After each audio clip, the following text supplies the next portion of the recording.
উত্তরাখণ্ডের পাহাড়ি পথে ভ্রমণ করতে করতে এমন কিছু জায়গা আসে যেখানে প্রকৃতি আর আধ্যাত্মিকতা যেন একসঙ্গে মিশে যায়। আজ আমরা এসেছি এমনই এক পবিত্র স্থানে, ধারী দেবীর মন্দিরে। অলকানন্দা নদীর মাঝখানে পাথরের দ্বীপের ওপর অবস্থিত এই মন্দিরটি উত্তরাখণ্ডের অন্যতম গুরুত্বপূর্ণ ধর্মীয় স্থান। চারপাশে উঁচু উঁচু পাহাড়, নিচে বয়ে চলেছে অলকানন্দা স্রোত। পুরো পরিবেশটাই যেন এক অন্যরকম অনুভূতি তৈরি করে। এখানে পূজিত হন মা ধারী দেবী, যাকে দেবী কালীর একটি রূপ বলে মানা হয়।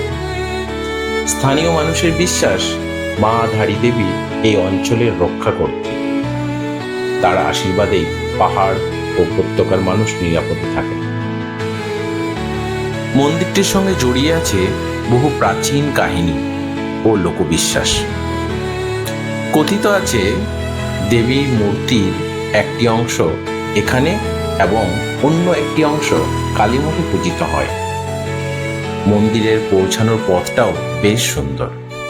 একদিকে পাহাড়ের সবুজ ঢাল, অন্যদিকে অলকানন্দা নদীর প্রবাহ, আর সেই পরিবেশের মধ্যেই ধীরে ধীরে এগিয়ে যাওয়া।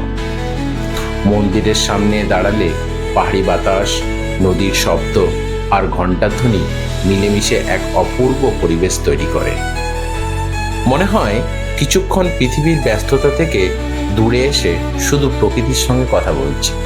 আপনি যদি উত্তরাখণ্ড ভ্রমণের পরিকল্পনা করেন, তাহলে ধারী দেবীর মন্দির অবশ্যই ভ্রমণ তালিকায় রাখবেন।